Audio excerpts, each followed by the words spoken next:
Welcome to Rewired for Great Success with Dr. Aimee Sanchez, neuropsychologist, executive coach, organizational development expert, award-winning best-selling author, and international speaker. Dr. Sanchez is on a mission to impact 1 million leaders through her thought leadership and specialized programs for women leaders. She is passionate about helping organizations strategize and draw a direct connection between leadership, diversity and inclusion, and organizational outcomes. Welcome to the conversation. Hi, this is Dr. Sanchez, and welcome back for another episode. I'm so excited to talk to you in today's episode about 3 strategies that will help you to bridge the confidence gap so that you can lead more powerfully as a women leader. Now, because this topic is so broad and there's so much that I want to share with you, we're going to have it done in separate parts, okay? I'm not sure how many yet, but I know at least there's 3 parts because I want to take this kind of step by step from a different vantage point as we progress through. So in this first part, I'm just going to kind of outline for you the problem and as I see it. So if you're a woman leader that is wanting to position for promotion, pivot, or transition, yet you feel like you're lacking in the clarity and the confidence to do so, today's episode is for you. Now, women often are unrepresented among organizations, leaders across the board. And what has been shared in the research is that a possible reason for that is that highly qualified women, they are just less confident in the workplace in comparison to their male peers. It also says that women more often than men hold themselves back and they play smaller and sometimes even safer when it comes to the promotions game. And so, what we know can happen is that it contributes to an already disproportionate number of women that are leading at the helm of organizations and in industries. And so, my hope with today's episode and future episodes on this topic is that you will connect with something I say here to help you discover and find the resources that you need internally to be able to gather that clarity and gather that confidence so that you can use your voice to accelerate your career path. So, one of the other things that we know is that sometimes it can be hard to do things like self promote, but it can also be equally difficult for women that are already successful to be able to take credit for their accomplishments and do so without minimizing them by saying it's, luck or it was just based upon hard work. That is hard for women to do. Oftentimes, I find in the women that I work with, it becomes a different way of being able to articulate and maybe even verbalize how they add value to the organization or industry and how they're able to talk about their accomplishments and even see themselves as part of being instrumental in the organization's success. So, what we know is that it's needing to shift. There needs to be a change. And yet, there are different lines of thoughts about how that can occur. I first have to say that, it goes without saying that there is a need for companies and organizations really to embrace the need to focus more upon increasing gender diversity and inclusion initiatives so that it will result in more women leaders in the hiring and talent pipeline, especially even women leaders of color. But with that said, I also believe that it's important for women leaders to invest in their own professional development and not wait for your organizations to do it for you. There's so many women that I've coached over the years that didn't realize the power of investing in the support of an expert coach to help guide them through this process of exploration. And as a result, they spent many years kind of spinning their wheels and having difficulty having the type of success at the pace that they could within their careers because they were waiting on something to happen or waiting on something to shift that never occurred. But what I believe is that using resources such as executive coaching really can help you to shortcut the process of professional development because it will help you to arrive at a more refined and authentic version of yourself. In my practice, I coach women around the issue of mindset, really with the context of being able to help them to unlock their leadership potential and accelerate their career success. Because I believe that your mindset determines how you show up in your professional and your personal life. And so it's very important to understand how that's operating both at an unconscious as well as a conscious level. But ultimately, I believe that you have to be willing to do the inner work. And what I mean by that is that you must be willing to take some ownership and manage your thoughts in a way that serves you and is helpful for your career. And you can do that in a number of ways, but one of the ways that I recommend is learning to become aware, really raising your self awareness about how self limiting beliefs are hindering your success, having a straight, truth telling moment about what are those beliefs that are operating and how they're getting in your way. And then, as I mentioned earlier, you also have to be somewhat realistic about being aware of the challenges that you face as you're attempting to navigate successfully within the professional arena, because this will allow you to avoid pitfalls and help you identify alternate pathways to success. You know, there's this dilemma that women leaders oftentimes face, and it's that of confidence versus competence. You know, you're skilled, but maybe you feel overlooked in your position, or maybe you feel overworked, or maybe you're feeling underutilized, underpaid, or any of the unders, or anything that feels or refers to the feeling of being under, lacking, or powerless.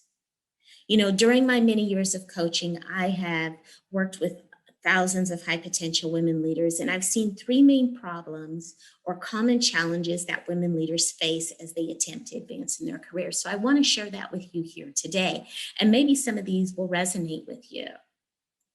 So one of the problems that I see or challenges is that you doubt that you have what it takes to really help you get to the next level. Or maybe some of you are fearing success or failure or being exposed as an imposter.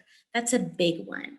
You know, this imposter syndrome phenomena has been one that's kind of caught on. And what research has said is that women leaders probably experience it in greater numbers than their male counterparts. But this idea of doubt and how it translates to your ability to up level in your career and have opportunities to grow and stretch is very much connected.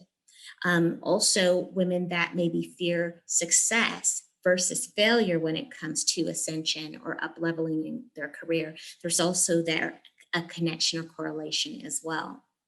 Another main problem could be that maybe you're feeling stuck or you're lacking clarity about what to do next. And it could be because you just don't know what opportunities are available to you. Or it could be that the prior assumption is operating. Maybe you doubt that if you do promote, if you pivot or transition, maybe you won't succeed at that level. Or maybe you'll become overly successful and things will change for you. And maybe you don't want to lose control over how you manage your success. But these are all things that can be operating as main problems as far as why women get stuck oftentimes that I see as they're trying to advance towards a promotion, pivot, or transition. So one is that self-doubt about, do you have what it takes to get to the next level? The fear of success or failure or being exposed as an imposter. Two is feeling unclear, that lack of clarity or being stuck regarding what to do next. And then the third problem that I often see is that maybe you're not having opportunities to be seen at the right time by the right people, or you're creating powerful results already where you are, but you're not getting the credit you deserve. And so what it does is it results in this feeling of being invisible, right? So oftentimes, you know, the women that I coach, they have trouble connecting really how mindset impacts upon their professional journey and success, especially at the executive level. And honestly, it can be confusing, especially if you've already had tremendous success at this point in your career. It can feel counterintuitive to say that you have an issue with confidence or even feeling like an imposter. But it's a lot more common than you think. And it takes on variations as you continue to promote within your career. In fact, you know, this is really a problem that can be very insidious, and it can be masked by what appears to be outward success, but an inward feeling of failure, self doubt, failing into the comparison trap, feeling unfulfilled in your career, or even the need to be perfect.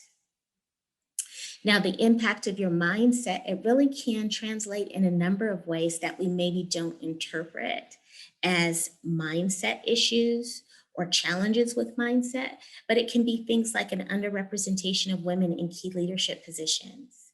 Or it could be women deciding to leave the workforce because they're constantly feeling overwhelmed and overworked from all the expectations that they have to manage.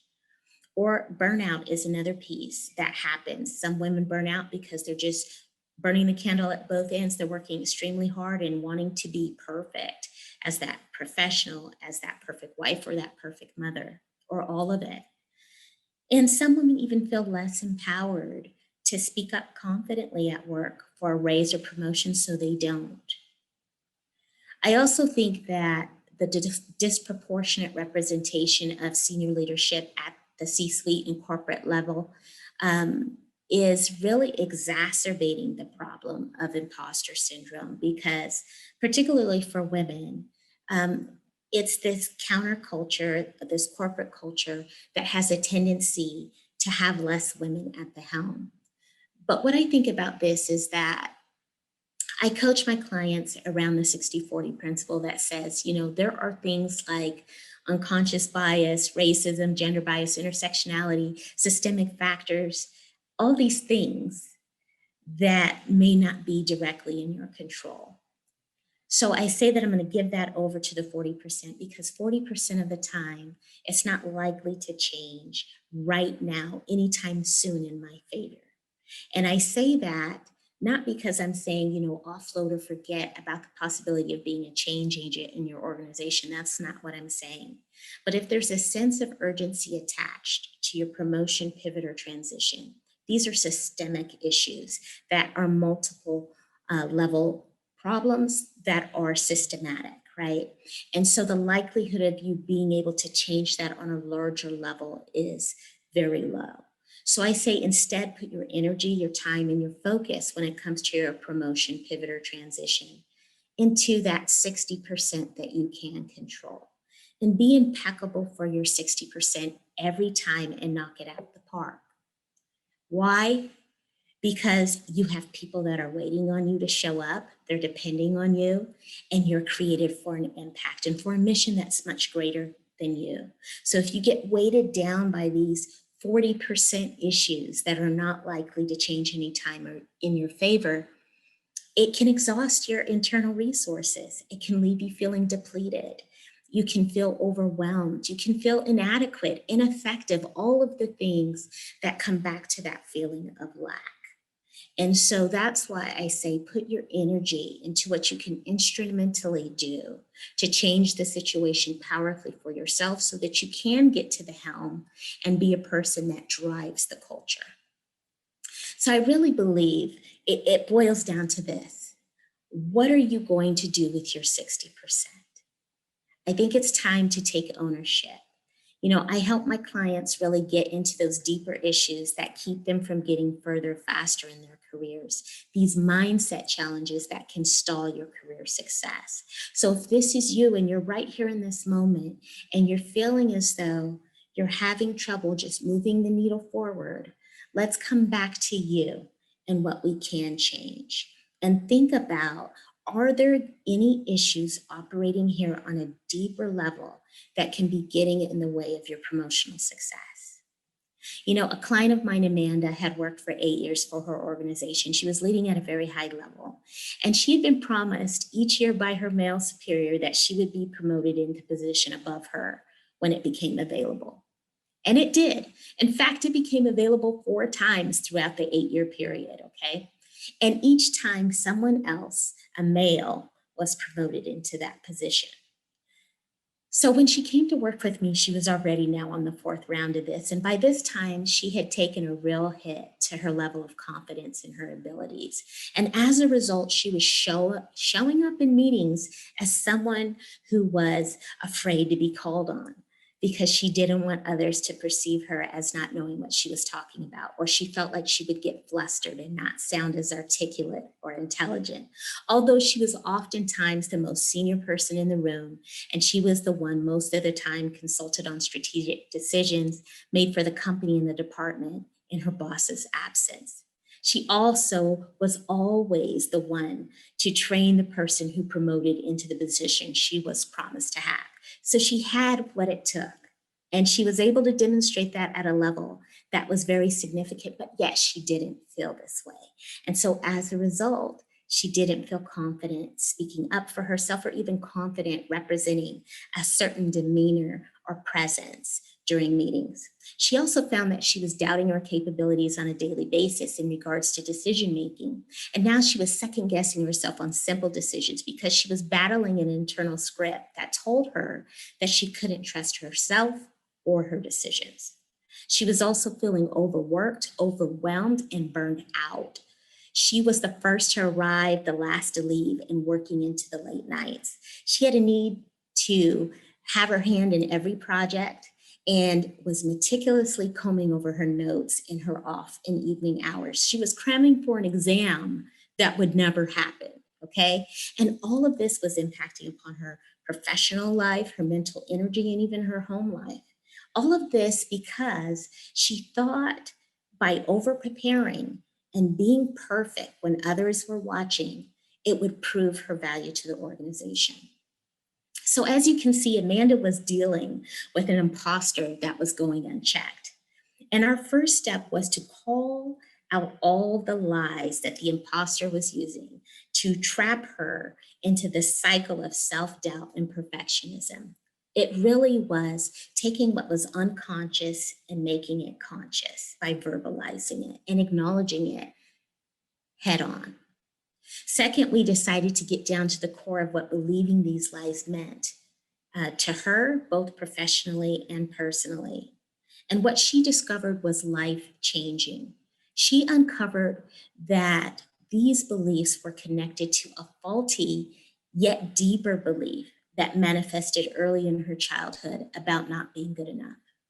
And even though she had worked through many of her childhood issues, she kept being triggered in the workplace when she experienced situations that made her feel devalued, or she encountered microaggressions, or she was feeling invisible, or experienced a sense of powerlessness against what she thought was an impossible situation.